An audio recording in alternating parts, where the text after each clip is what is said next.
childish sometimes.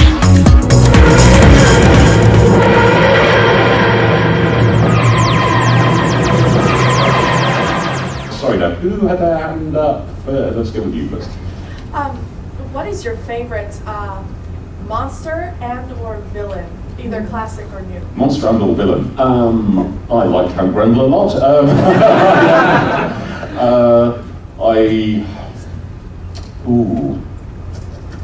Well, obviously the Daleks are awesome, but that's sort of a given, isn't it, really?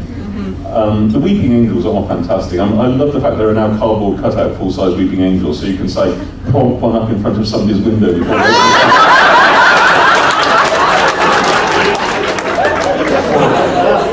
or steadily move it towards them every time they say that.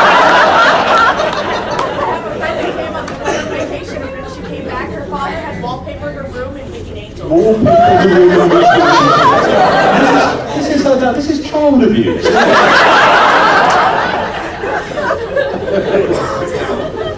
But, there was a chap at the back. Yeah. I just read on a very reliable source known as the internet. Two things. One, that this season was one of the lowest rated, and that it was maybe on the bubble for Matt Smith, and also that Johnny Depp is being pursued for the new Doctor. In terms of the ratings of the current season, it's still doing remarkably well. The ratings are largely down to the World Cup, a beautiful summer, and moving the times of broadcast back and forth a lot. There's so much take-up after broadcast now, that when the ratings are added up, and you get the people who saved it for the next day and the week after, then we're about as healthy as we've ever been. Johnny Depp, I don't know the truth of that at all, if he's going to play the Doctor in a movie, but I think he'd be excellent.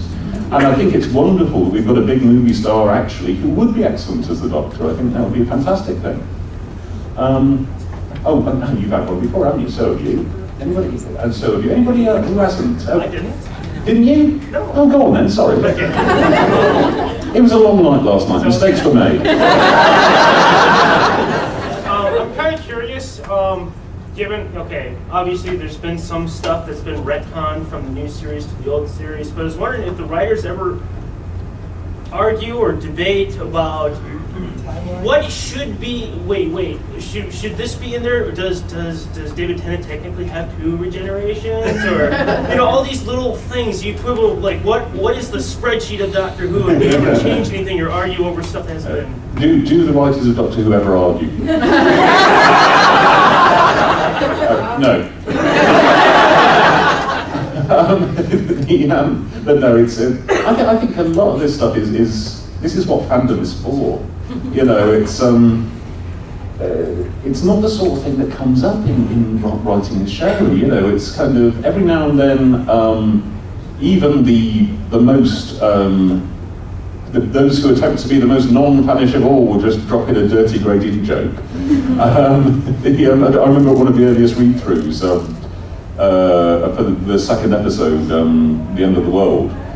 Russell had a line in there about all the space arcs had left, and as little line of writers went, and the rest of the people went, what? that's funny, I suppose, I don't know. But and I remember the list of previous owners of Captain Jack's spaceship included the Dravins, the Refusians. A lot of this often gets cut before it gets on screen because you kind of there's being fanish and there's being fanish. But no, I don't think because it was so much Russell's master plan. I don't think anybody ever quibbled about what's this 2 regenerations thing for David Tennant. The hand. Yeah, whether or not it technically counts as a regeneration, even though he didn't change. 4 seasons. Yeah. So maybe he's on the last one next. He's actually 10 and 11. Oh. 10.5. That would make merchandising a hell of a lot more complicated, wouldn't it? The 10th and or 11th Doctor. The action figure previously known as the 11th Doctor.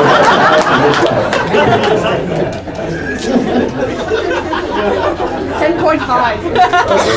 One of the things I love about Doctor Who is that it's so not set in stone that we don't know quite what a companion is. We don't even know what all the episodes are properly called, and we don't know what the numbers of the seasons are. Hello.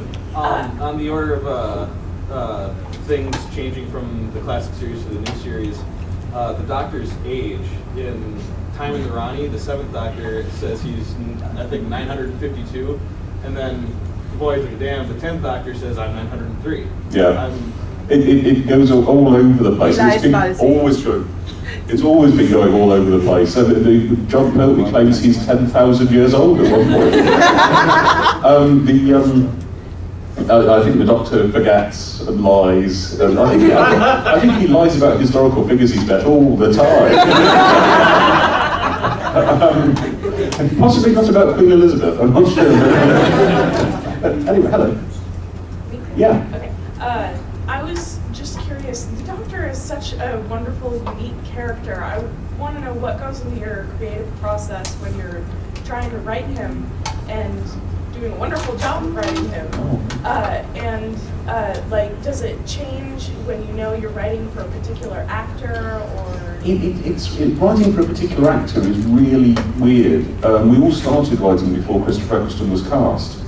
And it's sort of not the way round it should be that people think it is. In general, you write the lines and the actor will base the performance on in that case, Russell's first script. The character we were all following out of Russell's first script. Moffat always says, I'm not sure I completely agree, that you would write the same lines for any Doctor and the actors would just portray them very differently. Which is also a point of view that the great Robert Holmes had. I'm not sure I agree. I know that for David Tennant, we were always told not to add multiple words. That if we said, if we wrote no, he would say no, no, no. And if we wrote no, no, no, he would say no, no, no, no, no, no, no, no, no.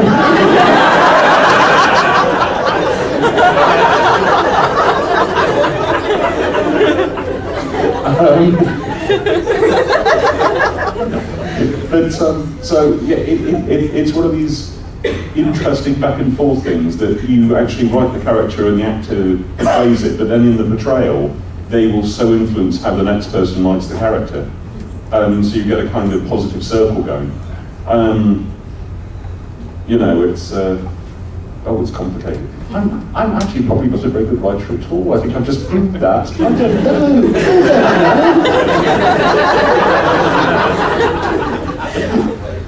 Hello, Admiral. Yeah, very simple one. Who do you find harder to write for, the Doctor or the companion? Oh, harder the Doctor or the Doctor. Just typing those letters, D-O-C-T-O-R. What's he going to say my first bit of Doctor dialogue, I took ages. That doesn't sound like him either. How does he? I don't know how he sounds. It just feels like a hideous responsibility, just enormous. And also the Doctor is always fun, and the companion is sort of has to be portrayed more realistically and complicated. Goodness, writing is hard. I don't know how to do it at all.